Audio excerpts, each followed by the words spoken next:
మాపై రాసిన రాతలకు మేమెదురు తిరిగితే సాక్షి పత్రిక బయటకు కూడా రాలేదని సర్వేపల్లి ఎమ్మెల్యే సోమిరెడ్డి హెచ్చరించారు. వైసీపీలోని లోపాలను ఎత్తి చూపితే అంత ఉలికెందుకో అని ఏబిఎన్ ఆంధ్రజ్యోతి కార్యాలయాలపై వైసీపీ దాడిని తీవ్రంగా ఖండిస్తున్నామన్నారు. నెల్లూరులో మీడియాతో సర్వేపల్లి శాసనసభ్యులు సోమిరెడ్డి చంద్రమోహన్ రెడ్డి ఏబిఎన్ ఆంధ్రజ్యోతి కార్యాలయాలపై వైసీపీ నాయకుల దాడిని తీవ్రంగా ఖండిస్తున్నారని తెలిపారు. ఏబిఎన్ ఆంధ్రజ్యోతి కార్యాలయాల మీద వైసీపీ వాళ్ళు సీనియర్ నాయకులతో కార్యకర్తలతో పోయి దాడులు చేయటం చాలా ఆశ్చర్యం ఉంది.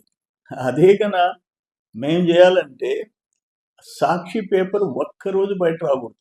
ఎందుకంటే ఘోరం, నీచం. అది కదా మీ అంబటి రాంబాబు గారు, కాకాని గోవర్ధన్ రెడ్డి గారు, మాజీ మంత్రులు వాడిన భాషకి అంత ఘోరంగా రాధాకృష్ణ గారు రాశారా? రాధాకృష్ణ గారు ఏమన్నారు? జగన్మోహన్ రెడ్డి ఏం చెప్తే ఎస్ అనే దానికి సిద్ధపడ్డారు మీరు. ఒకటి 3 రాజధానులు అంటే సరే, అమరావతి అంటే ఓకే, ఇప్పుడు మావిగన్ అంటే ఓకే, దానికి ఏంటి తప్పేం మాట్లాడినాడు? మీ వాళ్ళు తల్లిదండ్రులను అవమానించినారు. తల్లిదండ్రులు, స్వర్గంలో ఉండే తల్లిదండ్రుల్ని అంత నీచంగా రాధాకృష్ణ గారు రాశారా? వీకెండ్ కామెంట్స్లో చేశాడా? అరే, సొంత తల్లి గురించి ఆయన శివప్రసాద్ రాచమల్లు మాట్లాడింది బ్యానర్ ఐటమ్ సాక్షిలో, లోపల ఫుల్ షీట్ సాక్షిలో, ఫుల్ షీట్. ఇంత ఘోరంగా ఉందా? ఆంధ్రజ్యోతిలో మీకు కొరవ పత్రికలు అట్లా కనిపిస్తున్నాయి మీకు?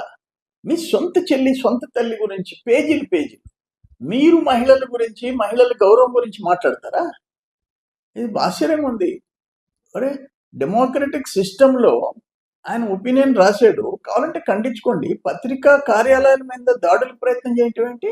ఏమనుకుంటున్నారు మీరు? ఇది కరెక్ట్ కాదు, ఇది కరెక్ట్ కానే కాదు.